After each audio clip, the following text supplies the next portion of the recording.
And I think I always dreamed that one day I would have those glamorous moments in a big city surrounded by people who adore me.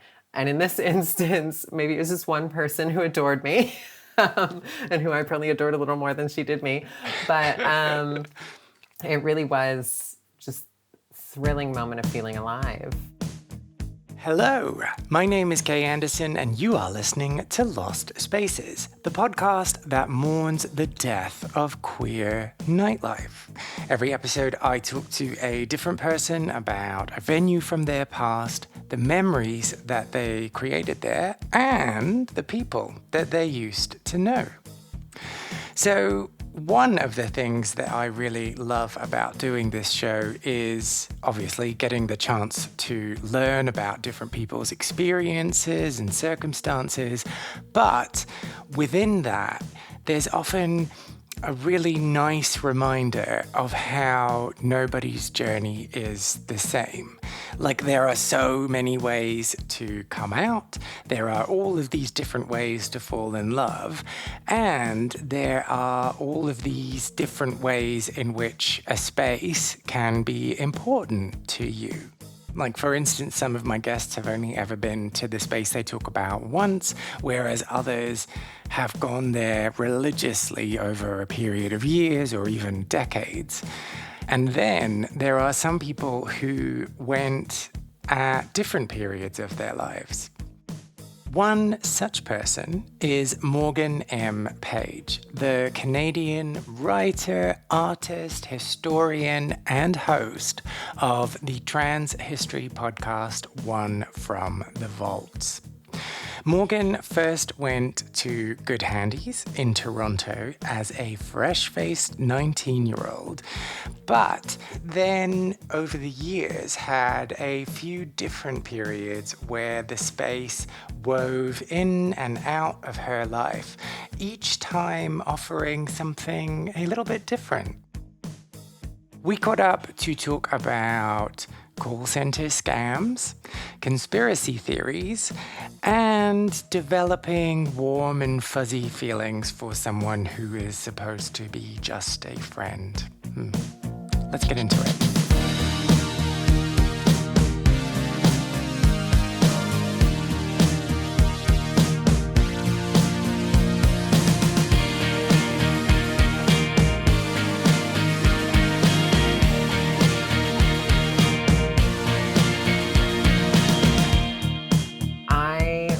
There shortly after it opened, probably within weeks of it opening in 2006, when I was a young teen transsexual in Toronto, Canada. But I was actually living in Hamilton, Ontario, which is 45 minutes away. It's a steel city, equivalent to Manchester, if you want to think of it that way. Mm-hmm. And I originally went there because I had made friends online with a bunch of other trans girls. So hang on, just if it's 2006, yeah. Is it time to talk about MySpace? Oh no.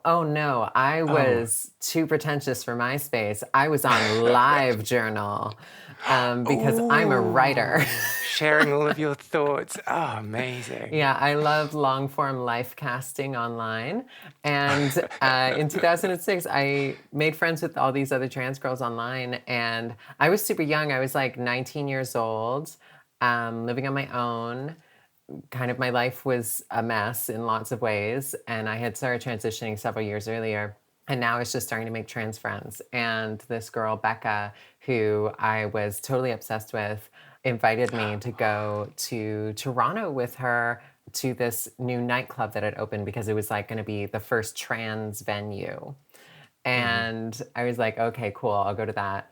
And we went, and I think I have to describe what this building is like because you have to go way down to like the ass end of Church Street, which is the gay village, but like past the point where it's the gay village, where it just starts being regular Toronto again.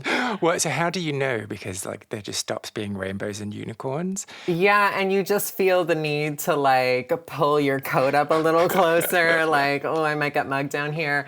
I might get a little hate crimes. Like the more blocks you go down, the like visual cues of gayness slowly seep out. It's like, okay, you pass Steamworks, you pass the barn, which is is like the gay Western venue. And then after that, it's like all the joy leaves the world and you're back in like straight people land. So it's just on the other end of that. And you get there and there's like a large office building or something to the right of it. And to the left of it, there is a large, totally empty parking lot, which looks like the sort of place that you would find a dead body, probably. Good to and, hear. you know, they film a lot of things in Toronto, so probably some Law and Order show did have dead bodies there at some point. But anyway, then you have the building that it's in, which is 3 floors. The first floor is a restaurant. I never went in the restaurant, but it was owned by the same people. And then you go up this narrow flight of stairs that goes on forever. It's like very tall set of stairs because the first floor ceiling is really, really high. So you have this giant, completely black set of stairs. And then at the top, you open this like industrial door and you are in Goodhandy's, which is a like 2.5 floor upstairs venue. And when you enter in, sorry, I'm like having flashbacks. On your right is a little booth where obviously they like take your ticket or whatever. And it kind of opens up, and on your left, there's a stage. Up above on the wall, directly in front of you, is a screen for projecting, I guess. And then there's a bar, and you can go up a set of stairs to the second floor, which looks down over everything. And now, when I got there with Becca and these other people, that screen was projecting a documentary about trans people, which is like a weird thing for a club night. This is 2006. Things were very different. And that documentary, like I didn't pay attention to it at first, but later as we moved about through the bar and I went up to the top floor, I remember standing on the top floor looking at this screen with Becca and realizing that the movie they're playing features, it's just like a totally normal documentary, except that it has this one scene in the middle where this trans guy, Raven Caldera, who used to be a very well-known writer, is fisting his like trans mask boy. And I'm just looking at this 19-year-old me and being like, huh, cool. Well, I guess this is nightlife. Yeah. And we shut that place down that night. I mean, it wasn't crawling with people, I will say. And I did kind of think at the time, I don't know how long this venue is going to be open for because there aren't that many people here. You as a 19-year-old were that cynical. Oh, yeah. Well, I'm kind of mean. Oh, this is going to be a fun interview then. Let's go back. So, where do I want to go back first? Let's go back a little bit and then let's go back a little bit more. Okay.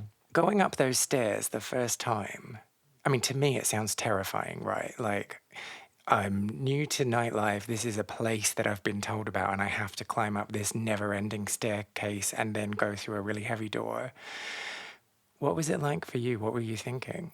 I don't think I was terrified so much as I was just really unsure what I was going to find there. Mm-hmm. This is a time where I think young people today would maybe struggle to fully grasp how little like open trans culture there was at the time. And I just want to interrupt to say that's our first reference of young people today in today's episode. There will be more.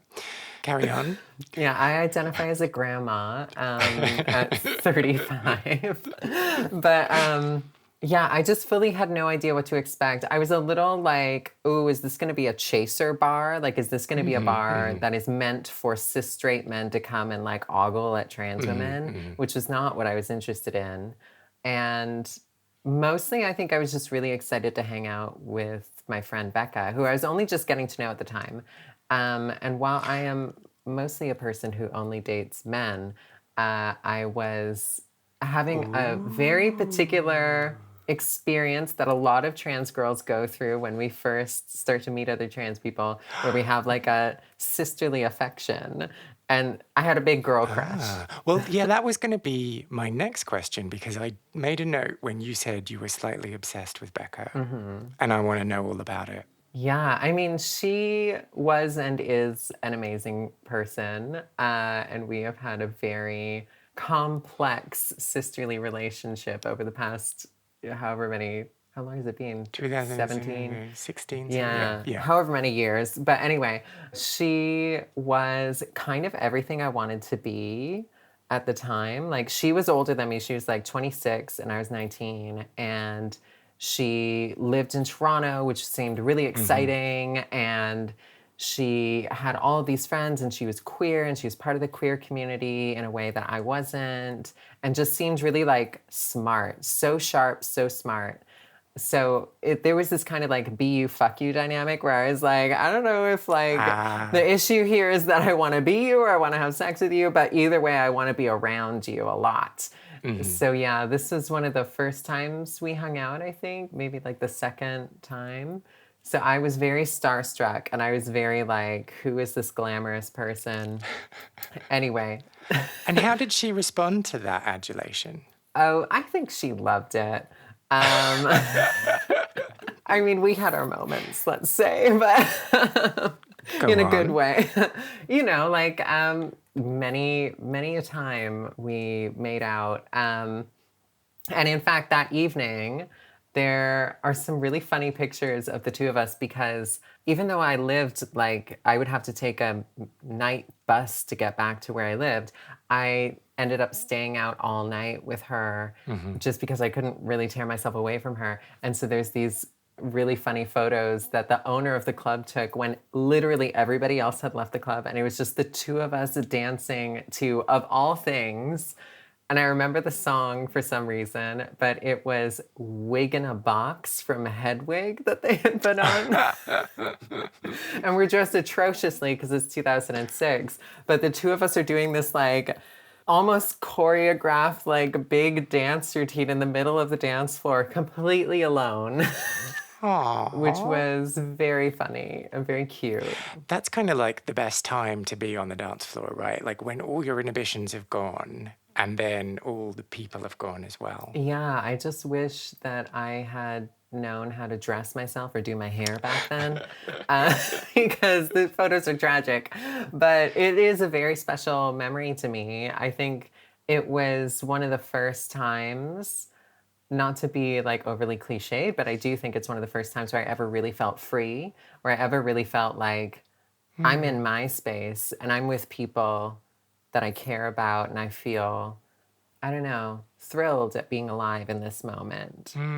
It was the sort of moment that I think I'd spent a lot of time dreaming about as a teenager. I had a very tumultuous um, period of growing up, as you may imagine. Like, I transitioned really, really young. And even before that, I was involved in lots of things I shouldn't have been involved in. I was like a street involved youth, right? So I was doing loads of drugs and I, did a bunch of sex work as an underage person, which I shouldn't have been doing, but I did. And I was always just straining to get away from this kind of awful city I lived in, typical story.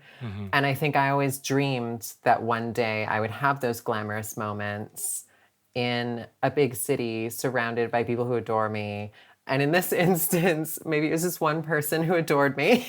And who I probably adored a little more than she did me. But it really was just thrilling moment of feeling alive. This is one of those questions that I shouldn't put on you because it's such a big, broad question. But I'm going to anyway. What was present in that space that allowed you to feel free? I mean, I don't think it's anything too special. I think just the fact that it was like a club that was dedicated to us, first of all. And then, second of all, especially in that final moment where we're dancing around to Wig in a Box, the woman who was DJing was our friend. And then the only other people in the club, then the owners, were like me and this girl that I was friends with. And it was literally just our space in that moment. Even though, the club was about to shut down, it was the last song of the night. And it was probably 3 in the morning at that point. Just having those people and knowing that that was actually meant to be us, especially back then, because at the time, and this is, maybe a concept not everybody understands, but I was stealth. Like, I lived my life as a woman and nobody knew I was trans. Like, I didn't have very many people in my daily life who had any idea I was trans. I was dating guys who didn't know I was trans, etc. So I was completely unused to being in a space that not only was I out, but felt very celebratory rather than kind of like demeaning. You've just said that people wouldn't be used to the term stealth. What do you mean by that? Well, I don't think it's used as much anymore, Oh, stealth. okay. And Okay. certainly people who aren't trans often don't know about the word stealth. Okay. These days, most trans people are just out. But, maybe in certain situations or at work, they might not bring it up very often, but they're not going to deny it if it comes up. But me, back in the day, and this is very common back in the day, like, we didn't tell anyone we was trans, or we were trans. And if people questioned us, we had a whole backstory in our back pocket, like I could talk about being yeah. in Girl Scouts. I had loads of details. Like, How many badges did you collect in Girl Scouts? I was really good with the sewing and the knot work. But, it's a very different mentality where, there were times where I literally would forget that I was trans. Once I had a cis boyfriend, who did know I was trans. And there was one day we were living together and I was brushing my teeth and I looked in the mirror and I was like, oh man, I haven't had a period in a long time. I wonder what that means. And then I was like, oh wait, she's gone too deep. I'm living the fantasy too much. A really long time, yeah. So yeah, it was so different. And I don't see as many people living that way anymore because we don't have to. Like, there's more acceptance today than there was. I mean, relatively speaking, or at least people are more out. Yeah, yeah. So it's quite different. And so can we get more of an idea of you at 19 then? Is that okay if I ask questions? Yeah. Okay. Yeah. So we know you loved to overshare on LiveJournal, and we know that you lived in Hamilton. And this is one of those naive questions that I'm going to ask. But why did you not live in Toronto? Well, I had grown up for the most part in Hamilton, and I was living with my mom, and she died suddenly when I was 18. And then in the months that followed, or in the weeks that followed, I had to do so much completely on my own because I wasn't in touch with my father or other parts of my family. So I had to, deal with the house, deal with her estate, et cetera, et cetera. I had a little help from a friend's mother, thankfully. But basically, in the weeks that followed, I had to get a place for myself really quickly. So I got this cheap apartment that I paid an absurdly low amount of money for. Now I think on it, like, God, I wish I still paid that little to rent. It was a 2-bedroom flat that I rented for myself for like a couple $100. Like, it was so little. I mean, it was in a bad neighborhood, but whatever. So I moved into this little place, and then I did not know how to get my life together. Like, I was really in a bad way. I was a high school dropout. I had only recently gotten out of an active addiction because before I started medically transitioning, I was really into drugs, really, really into drugs in a bad way. And then I started transitioning and I kind of let that go. And then my mother dies and then I'm completely on my own. I had no idea how to take care of myself at 18 to the point where I didn't even get my internet hooked up for 6 months because I just didn't have the executive function for it. And I am a deep internet person. I am extremely online. It's a problem, I realize. But I love how that's your example, though. My life was so messed up, I didn't have the internet for 6 months. It just seems so wild to me now because I wouldn't go a day without it now. But back then, I just couldn't figure out how to do basic life stuff. I couldn't figure out how to feed myself. I was spending all my money getting fast food every day because I couldn't figure out how to cook. I tried to put a pot to boil so I could make some pasta from a box and I set the water on fire. And I don't know how that happened. This is kind of where I was at. Like, I was really struggling at the time to take care of myself in lots of ways. And then I finally got my internet connected, made friends with a bunch of these girls online. And yeah, and I also I didn't have a job. I couldn't figure out what I wanted to do because I was a high school dropout. And there were no models at the time for living your life as a trans woman back then. It felt like, other than Jerry Springer or something, like these trashy TV talk shows where they'd bring on trans women and then humiliate them. Back then, there were kind of three things you could do as a trans woman. One is you could be a sex worker, obviously. Two, you could be a hairdresser or a makeup artist or something like that. Or three, you could work in tech. And although I had done a little bit of coding when I was a child, the idea of properly dedicating myself to that filled me with boredom and dread. But I just had no picture of the life that I was going to lead. So I was totally aimless at the time. And I think the night at Goodhandy's and the other kind of nights that surrounded it, as I sort of chased after Becca in Toronto, confirmed for me that I needed to move to Toronto. And especially because my life in Hamilton was intense because I kept dating these straight men who didn't know I was trans. And this is before I had lower surgery as well. So I was doing a very intricate dance to make sure that nobody found out. That is stressful. Stressful. And in retrospect, I wish I hadn't done it. Anyway, I did eventually get one boyfriend who knew I was trans, but I was 18 and he was 34. And Eek. It's a little weird. Yeah. Plus, he was a weird conspiracy theorist, very strange individual. Like what? Oh, like aliens. He used to be on this online forum, which probably still exists, called Godly Productions or something, or I don't know, something like that. But it was really weird, and it was every conspiracy theory. At one point, he tried to convince me that women couldn't be in the army because chemical gases released by other armies would enter their vagina and kill them. And I was like, that doesn't make any sense. I mean, that sounds plausible. Yeah. Or he would come up with things like the Canadian military doesn't allow their soldiers to actually eat meat. They're all eating fake vegan meat so that their latrines can't be smelled by dogs or something. It doesn't make any sense. Why would you even get angry about that? Just I don't know. Okay. So this is another in my day moment. But do you remember a time when people who were into conspiracy theories were just nice oddballs that you just giggled at, and now they kind of run the world? Yeah, this was very that. He seemed totally harmless, and I'm sure he is. I mean, hopefully he hasn't become an anti-vaxxer or something today, although well, now that I think about it, he probably has. Exactly. Hi, if you're listening, by the way. Yeah, hi, Paul. But back in the day, this is the generation that grew up on the X-Files, Yeah. And it just seemed like this fun, weird thing to talk about Bigfoot every now and then, or the Chupacabra or something, and how it's all a government conspiracy and Area 51. It didn't seem like a big deal. The stakes were really low. And so that wasn't as much of a red flag as it is in retrospect. So anyway, the long thing is, my life was a mess. Okay. And I was still living in Hamilton, and I couldn't figure out what to do with myself.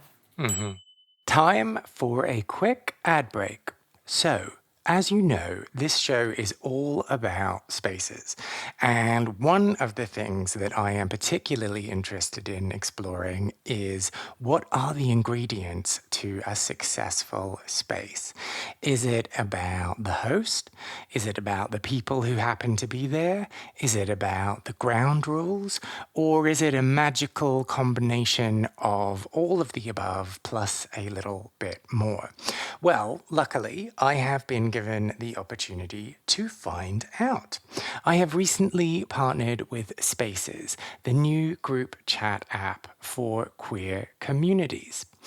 On Spaces, users can set up their own space within the app, and the one that I have set up is called Lost Queer Spaces, where I will be sharing a little more insight from every episode of this show, but I will also be throwing in some vintage nightclub posters, throwback songs, and a whole heap of embarrassing photos from sweaty nights out clubbing. If you want to know more, all you need to do is find Spaces in the App Store, download it, and set up your profile. And don't worry if you're on the go at the moment, I will make sure to include more details as well as a link in the show notes for this episode. So let's get back to the show, but I hope to see you very, very soon on Spaces. So then let's not focus on Hamilton then, because life is a mess, not interesting. Let's talk more about Goodhandy's and other nights that you had there. Yeah. So I think the thing to fully understand about Goodhandy's are the people who ran it. It was run by this pair of business partners, Todd Klink and Mandy Goodhandy. Todd Klink, I kind of knew about already because he had been on an early Canadian reality TV show called Kink, which was on like the gay adjacent channel Showcase. And you could watch it at like 1 a.m, which I did a lot. That's how I learned so much about gay cinema as well, because they would play these gay movies at like 2, 3 in the morning. And anyway, Kink was a show that I was obsessed with in the early 2000s because it was this reality show that focused each season on a different Canadian city. And it would follow the lives of people in the like kink and leather scenes. Oh, And then interesting. some random trans people. So like you'd have all these people really involved in kink and then a couple of trans people who are just living their lives and are like super normie. So I was completely obsessed. And like weirdly, I mean, Canada's a small place. We're geographically large, but half the population of the UK. So like inevitably, as I came to be quite, let's say, established within Canada's queer community, I got to meet a lot of the people who had been on the show. Todd was the first one, though. And Todd on the show had been a professional dominant and rent boy. And he's this kind of like beefy, kind of bruiser looking guy. He's actually very sweet in real life, but like really looks like he could fuck you up. Anyway, he was one of the owners, and he was also a writer. He had released like a novel and some other stuff, and he had a column in like one of the local gay papers and everything. And then the other owner is this much older, although I hope she won't kill me for saying that, but much older trans woman named Mandy Goodhandy, who was a porn star who was famous for transsexual spanking videos where she would just spank all these men. And that's the good handy. You get it? Good hand for the spanking. Ah, yes, okay. Yeah, I get it. So she is this fascinating creature. She is like pumped full of silicone all over, blonde, giant boobs, very, very sweet. And she spends most of her time like being an entertainer. So kind of inhabiting that space that some trans women inhabit where we're not necessarily actually working as drag queens, but we work in that milieu. And she was very that. And the two of them opened this venue to be a pansexual playground. And so they had these like trans nights, like the one that I went to, but they also had other stuff going on. They had nights for gay men, they had swingers nights, they had leather nights, etc. So yeah, I think understanding them is really important to get what the vibe of the club was.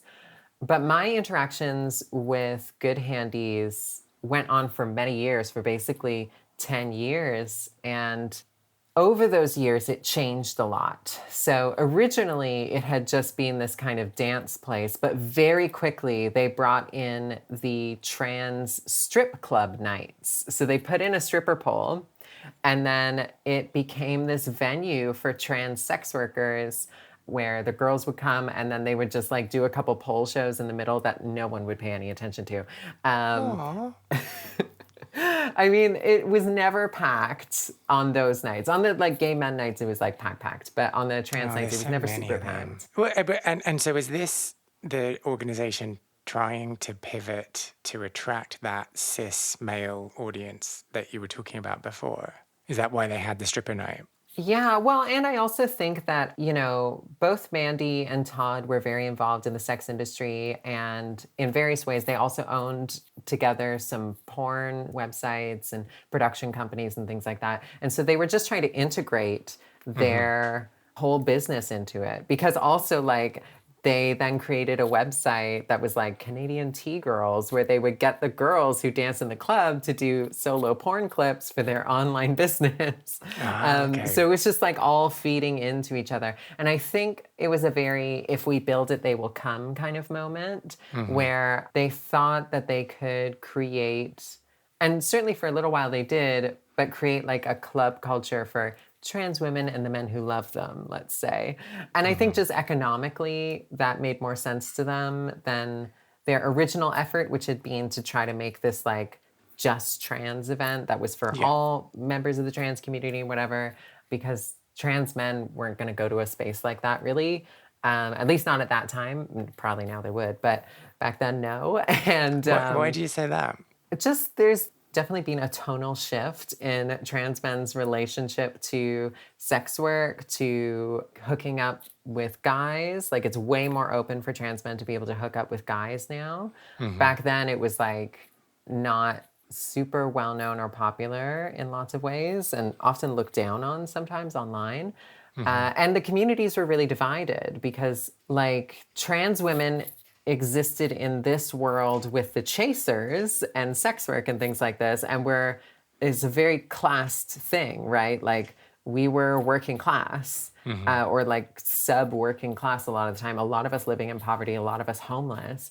And then you had trans men who, not to say that a lot of them didn't live in poverty, but at least the way the community was organized at that time was very academic. It was very aligned to the university. Trans men tended to hang out more in lesbian spaces then, Mm-hmm. at that time in Toronto. And so there was just very little overlap in terms of people knowing each other, trusting each other, wanting to hang out together. Mm. And yeah, so it wasn't the most inviting atmosphere for them, I would say. Anyway, so the club kind of pivots to this trans sex work model.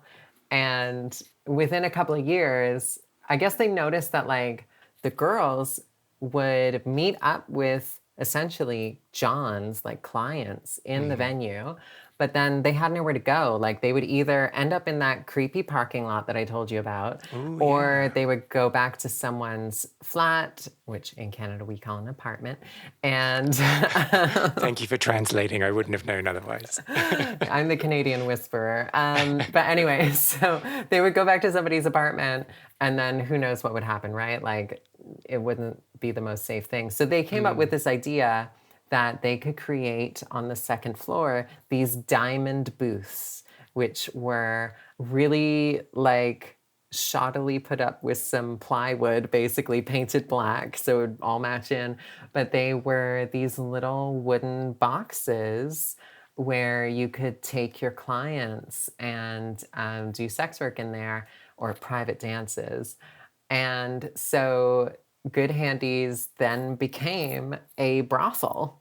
And this was at a time where in Canada, brothels were highly policed. It Mm-hmm. was keeping up, it still is technically keeping a common body house. Just like in the UK, like sex work is technically legal in Canada. It is legal to do it, but there's lots of restrictions around it, including if you do it more than once in the same physical location, or there's more than one person working in the same location, then it becomes a brothel or a Ah, body house. And okay. so they were kind of like pushing the envelope a bit in terms of what was acceptable. Because, of course, gay men's clubs in Toronto all had back rooms. Like, that is a long established thing. Mm-hmm. But those back rooms are not explicitly for the purpose of doing sex work. And this very Yes. much Yeah. was. Like Yeah. you had to pay to get into these little rooms, and it was well known that sex work was what was going on here. And I don't think they ever ran into too much trouble with that wildly, but it was definitely pushing the envelope. And so this actually takes me to the second point of my interactions with Goodhandies. So in 2006, I go for the first time, then I go away, I have surgery. And after I have surgery in 2007, I move to Toronto and I start my life there. And I'm still like kind of stealth, but I have some trans friends and I'm starting to like slowly put out my feelers in the queer community and start to understand that being stealth forever is maybe not something I really want to do. Like, I'm not actually ashamed of being trans. I love being trans. And at the same time, I had to figure out what I was going to do with my life because, as I said, my life was a mess. And I had moved to Toronto to take a job at a call center that turned out to be a completely illegal scam that got shut down within like a week of my working there, basically. I think it was like 2 or 3 weeks of my working there. They had us call people on the phone and tell them that they had won vacations to the Bahamas and then get there. They had to put down a security deposit of $600 for this free vacation. Anyway, so after a few weeks of that, it got shut down by the government. I did feel very guilty about it. But did you actually convince anyone in that time? I always wonder about these. Here's the thing, is I'm very convincing and I was actually really good at it. I was promoted immediately because I was so good at doing it.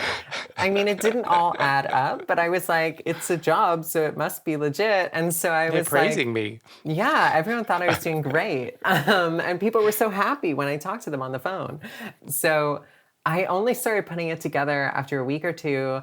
And then I realized that it was all a scam and I started to feel bad about it.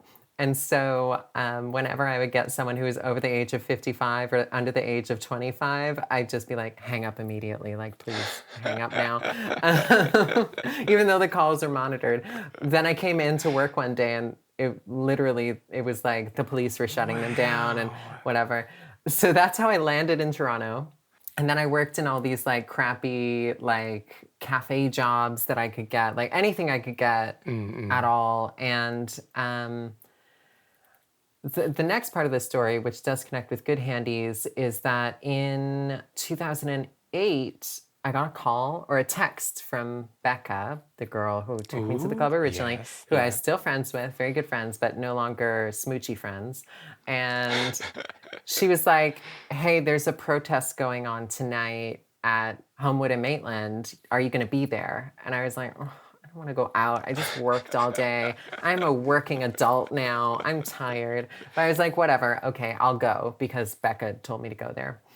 And Homewood and Maitland turned out to be this intersection where street-based trans sex workers worked, and they were being attacked by the residents in the neighborhood who were trying to drive them out. The residents were mostly cis gay men who were homeowners because it was just like a street over from the gay village. And it was so much drama. The whole thing erupted. There were so many people there. And somehow, even though I like very begrudgingly showed up that night, I ended up getting really involved in the ongoing political situation that unfolded that summer, where me, Becca, and this sex worker, cis woman, Wendy Babcock, who's now passed away, the three of us organized nightly counter protests against these like not in my backyard guys. So we would be out there from 11 p.m. till 2 a.m., physically intervening, like putting our bodies in between these men who were trying to beat up the sex workers working on the street. Wow. And like literally physically trying to hurt them. Yeah. And there were all these news stories about it too. It was like a really big blow up. And the girls who worked there were the same girls who would go work at Goodhandies on the nights when it was the strip club. So it was like they were there every night that it wasn't a strip club. And this is also a very famous intersection because in the 90s, 2 trans women were murdered on that street, and a cis woman was murdered a few streets away by the same guy. And it's actually like that moment, which I've done an episode of my podcast on. Oh, plug. Yeah, check out One from the Vaults, my podcast, Trans History. But anyway, that was the catalyst for trans organizing in Canada in the 90s. So it's like this famous thing. I got heavily involved, and Wendy, she had a very similar backstory to me where she had also been a teen sex worker. She was also a high school dropout. You know, she had loads of issues, but she had really turned her life around through going back to college and then going to law school eventually. And I was like, whoa, what the hell? Like, I couldn't even imagine because at the time I was like, well, I'm a high school dropout. I'm just never going to be able to do anything. And she literally taught me how to get my GED, like my high school equivalency. So I went and did that. And then I applied to the same college program, community college program she went to, which was this incredible feminist, a bit second wave, but like really interesting feminist program that taught me basically everything I know. And through that program, this is a very long way of getting back to Goodhandy's, but I promise we're getting there. But through that program, you had to do student placements with social work agencies. And I got a student placement working at the LGBT Community Center, specifically within the trans youth program that they ran there. So I started working there, and they actually hired me out into a full-time position running all of the trans programs at that center, one of which was trans sex worker outreach. And the trans sex worker outreach was like 2 nights a week, I think. Me and this girl, Julissa, who's so amazing, we would go out from 11 p.m. till 2 a.m. on to Homewood and Maitland and into Goodhandy's to see how the girls were, give people condoms, like let them know about any resources they might need, like anything like that, just like checking in on people. Yeah. And that is what took me back to Goodhandy's. So what's that like? Do you remember the first time you did it? And this is me projecting, but being so like new to it and not really knowing what you're talking about, but then also being like, hey, I'm here to help. Just don't ask me anything. I mean, even before I got to that, though, I had to have a special meeting with Todd during the daytime alone in the club to like get permission to come in to do outreach. And he was actually very nice, but that is the only moment where I walked into Goodhandy's and had like trepidation because I was like, this feels like a mob movie a little bit. Like, come meet with the boss during the day in the club alone. Anyway, he actually was super nice. And there's nothing weirder than a club during the day, right? I know it's like an eerie, like liminal space during the day. And so I went in the afternoon, I met with him, and he just basically wanted to be like, you're welcome to do outreach, just don't be disruptive or weird, basically. And I was like, that's not going to be a problem. Don't carry a binder and a pen. Yeah. That's what I would do. No. Yeah. And so anyway, it was really interesting when I started doing that work because I knew a lot of the girls from the struggle at Homewood Maitland. You know, they knew who I was, so it wasn't like I had to break the ice. But it was very different, especially when going to Goodhandy's, to be in that space where I had had a lot of really formative moments leading up to then as a partier. And to now be like, oh, I'm not allowed to drink. I'm not allowed to participate in any way. And yet also have the Johns come for me. Like, because the Johns wanted to hook up with me because they didn't realize I was an outreach worker. There was just like, she's some girl. This is when your pen and your notepad would have come in handy, you see.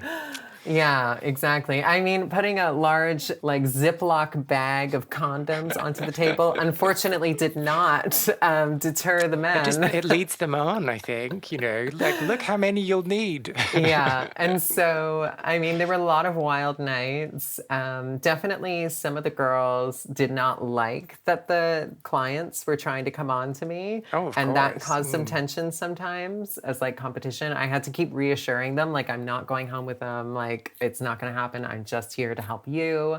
You know, I will politely talk to someone because I'm not going to be weird, but, you know, it's not about that. But, yeah, I will say, you know, I doth protest too much a little bit about the men because I did go home with a soldier one time accidentally.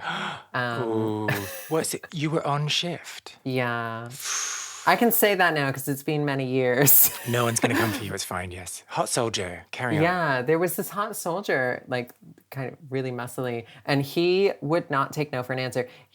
Which is like bad, but he had tried many times with me before, and he would not pay any attention to the other girls. He wanted nothing to do with them. He was completely focused on me. I don't understand why, because at the time, I had cut all my hair off and I had like just like a short little bit of hair I don't know, just a short haircut. Are you saying something about short haircuts not being sexy? Is that what you're saying? I no, they are sexy, but it's like I was giving this real androgynous look. And the thing about Goodhandies is like the chasers who go there, they want these girls Like to kind of super look like how I femme. look now. Yeah. Yeah, high femme, like really pumped, like big breast implants, whatever. And there I am, basically flat chested, short hair, and not interested. And this guy's completely obsessed with me. And so he had tried it on a few weeks in a row. And every time I was like, no, no, no, no, no, no, no. And then finally one night, I think I was feeling bad about something, I don't know, but I was just like, all right, fine.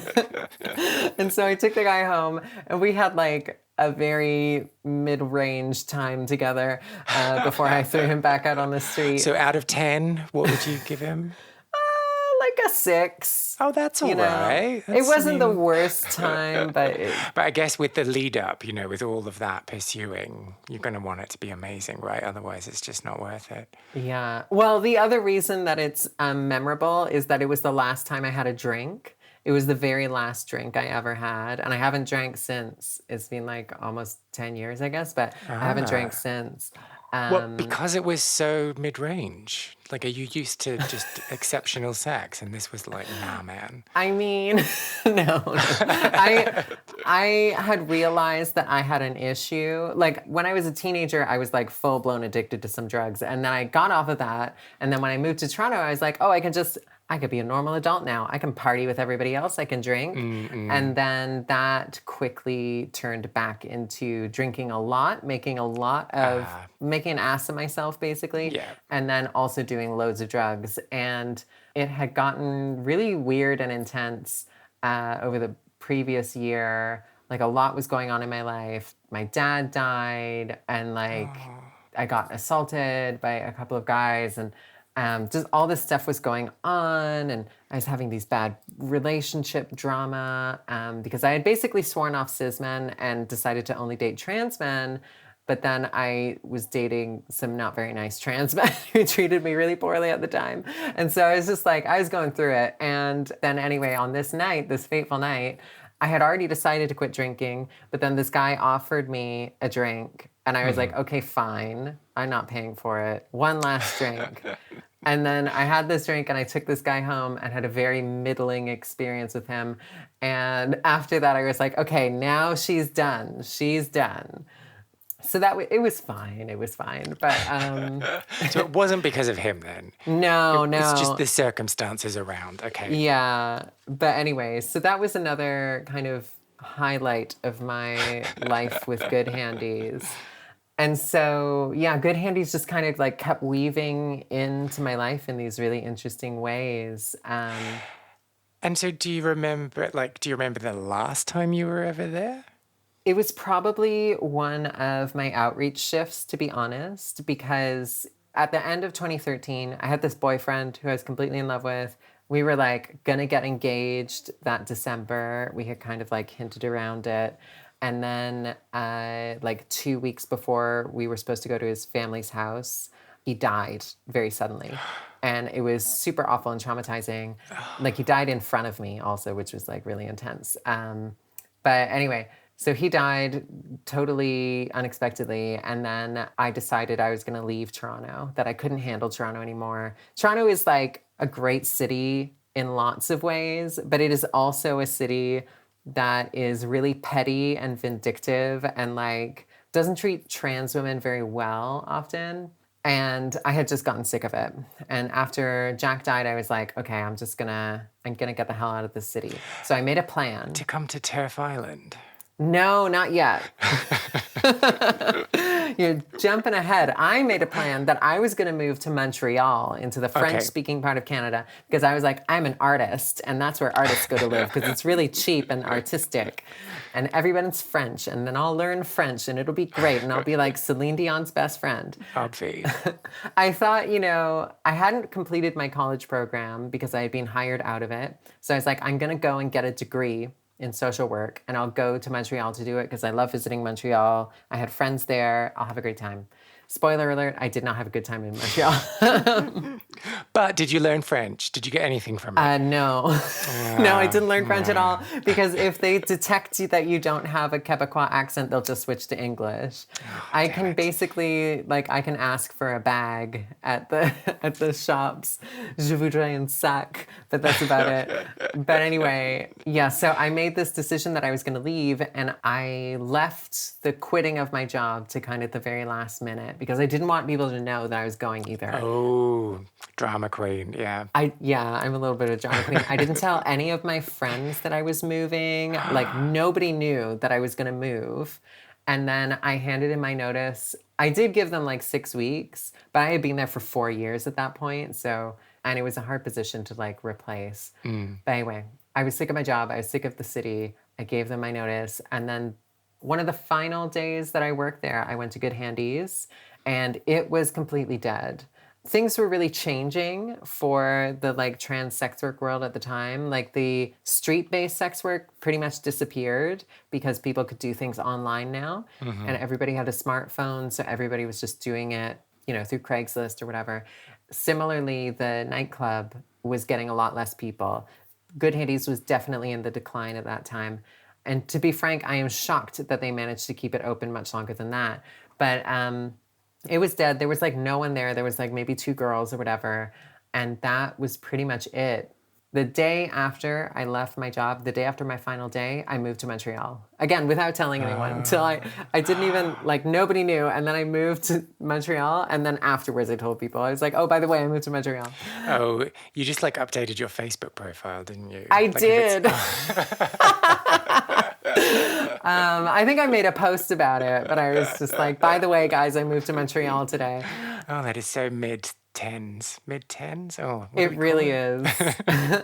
And so if we go into full cheesy mode, if you're like down for that, what do you think Good Handies taught you about yourself?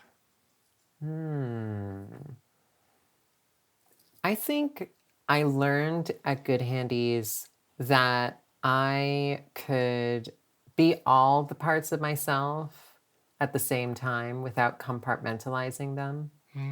I learned that I could have friends and community that really saw me and that was meant for me, and that I didn't need to go begging for scraps from the straight world.